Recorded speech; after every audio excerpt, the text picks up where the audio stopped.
Good evening parents. आज हम लोगों का जो टॉपिक था वर्ण विच्छेद, उसके ऊपर अगर कुछ डाउट हैं तो आपको शायद मे बी इसको देख के क्लियर हो जाएंगे। सबसे पहले है वीरता। व को ई की आवाज़ यहाँ पे आपको आ भी रही है और आपको ई बड़ी ई लग भी रही है, यहाँ पे की लगी हुई है। तो व के पैर में हलंत। हलंत का मतलब क्या होता है कि अक्षर आधा है। ठीक है, व्यंजन जब भी आप इस्तेमाल करोगे उसके बीच में आपने क्या करना है, हलंत लगाना है। हर वर्ण विच्छेद के समय किसके नीचे हलंत पड़ेगा? हलंत का मतलब होता है आधा, जो व्यंजन होता है। और बड़ी ई, फिर र के पैर में क्या आएगा? हलंत।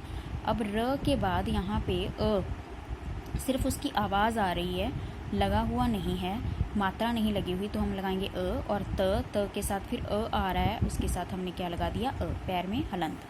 बूढ़ा, ब के पैर में हलंत पड़ेगा। ठीक है, उसके बाद यहाँ पे बड़ा ऊ नज़र आ रहा है, तो हमने यहाँ पे क्या लगाना है? बड़ा ऊ। फिर ढ के साथ क्या मात्रा नज़र आ रही है आपको? आ। अगर कोई मात्रा नज़र आ रही है तो आपको उसका ही प्रयोग करना है। उसके बाद है वृद्ध। व के पैर में रै ऋषि की जो मात्रा दी हुई है री द आ, तो आपने इसको कैसे इस्तेमाल करना है? व के पैर में हलंत, और फिर ये जो रै ऋषि की मात्रा है इसको आपने री लिखना है यहाँ पे, री। फिर द के बाद ये जो आ नज़र आ रहा है आ, और इनके पैरों में पड़ेगा हलंत, क्योंकि ये क्या है? व्यंजन। और री और आ क्या है? एक स्वर।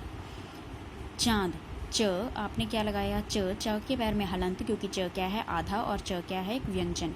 उसके बाद आ की आवाज़ आ रही है तो आपने यहाँ पे लगाया आ, क्योंकि ये एक स्वर है। ठीक है, उसके ऊपर आई है बिंदी, चांद बिंदी, तो आपने क्या लगा दी? चांद बिंदी। अब कोई भी बिंदी आए और चंद्र बिंदु आ रहा है तो आपने वो देखना है कि ये यहाँ पे लगेगा। और उसके बाद क्या है? द के पैर में हलंत, और उसके बाद द के साथ किसका आवाज़ आ रहा है आपको? का, तो क्या लगा दोगे? द के साथ अ, तो क्या बन गया? चांद। नेक्स्ट देखिए, अगला है आपका प्राण। प के पैर में र, तो आपने यहाँ पे सीधा प के पैर में र वाला प नहीं डाल देना, प्र नहीं डालना, प लगाओगे आप, पैर में हलंत लगाओगे, और ये वाला जो र नज़र आ रहा है आपको, ये आपने यहाँ पे लगाना है, र। और उसके बाद आपको यहाँ पे क्या नज़र आ रही है? आ की मात्रा नज़र आ रही है, तो आपने यहाँ पे क्या लगाना है? फिर आ। फिर आगे हैं अण। अण के साथ आपको किसकी आवाज़ आ रही है? अ की, तो आपने क्या लगा देना है यहाँ पे? अ। अगला है अन्न। अन्न, अ फिर न। मैंने आपको पहले बताया था कि अगर कोई भी अक्षर आधा है उसके साथ न या कोई अ या ई ऊ कोई भी स्वर नहीं लगेगा, क्योंकि वो अक्षर ऑलरेडी आधा है, तो इसकी प्रोनाउंसिएशन अभी पूरी नहीं हुई है। तो न, और फिर जमा, फिर न, ये वाला न देखो यहाँ पे।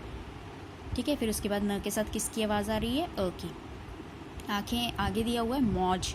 म हमने यहाँ पे लगाया म, पैर में हलंत। अब यहाँ पे क्या नज़र आ रहा है आपको? ओ। क्या नज़र आ रहा है? ओ। तो ओ को लेके यहाँ पे आपने लगा देना है बड़ा ओ। और फिर आगे क्या दिया हुआ है? ज के साथ किसकी आवाज़ आ रही है? अ की, तो हमने क्या लगा दिया? अ। उसके बाद है स्नेह, जो मैंने आज एग्जाम्पल आपको क्लास में भी दी थी। स आधा है, हमने उसको क्या कर दिया? पूरा। ठीक है, और फिर इसके साथ हमने कोई भी अ वगैरह नहीं लगाना, कोई भी स्वर नहीं लगाना, क्योंकि ये वर्ण जो है आधा है। स के पैर में हलंत, सारे व्यंजनों के पैर में हलंत दिया हुआ है, क्योंकि ये क्या है? आधे हैं। स पैर में हलंत। उसके बाद न के ऊपर जो भी मात्रा या इनके आसपास जो भी मात्रा नज़र आ रही है आपको वो लगानी है। न को किसकी मात्रा है? ए। फिर उसके बाद क्या है? ह, हमने ह लगा दिया। ह के पैर में क्या लगाया? हलंत, और फिर क्या लगा दिया? अ। ये आप लोगों के क्या है? वर्ण विच्छेद। अगर इसमें किसी भी तरह का कोई भी डाउट है, अगर आपको कुछ भी नहीं समझ आ रहा है तो आप प्लीज़ पूछ सकते हैं, क्योंकि देखिए अगर कोई भी मात्रा है ना, मात्रा के साथ ही आपको अगर बिंदी वगैरह का इस्तेमाल हो रहा है या चंद्र बिंदु का इस्तेमाल हो रहा है तो आपको उनको वहीं पे करना पड़ेगा, तब आपका जाके वर्ण विच्छेद का जो शब्द है वो पूरा होगा। अब देखिए यहाँ पे एक शब्द मैं और ले रही हूँ, ट्रेन। अब इसका डाउट अगर मोस्टली पेरेंट्स को आए तो क्या आएगा? देखिए सबसे पहले ट, पैर में हलंत, क्योंकि ये व्यंजन है, इसका मतलब क्या है कि ये व्यंजन है और ये आधा है।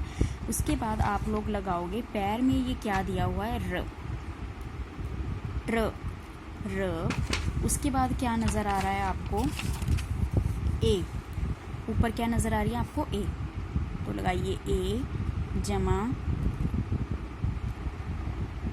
न जमा अ, देखो ट्रेन, ट र, ऊपर ए थी तो हमने लगाई ए, फिर क्या था न, फिर क्या लगाया हमने अ, तो क्या बन गया ये ट्रेन। ठीक है, इस तरह के अगर आपको डाउट हो तो ये इस तरह क्लियर हो जाएंगे आपके कि ये पैर में जो रो है ऐसे पड़ेगा। ठीक है जी, थैंक यू।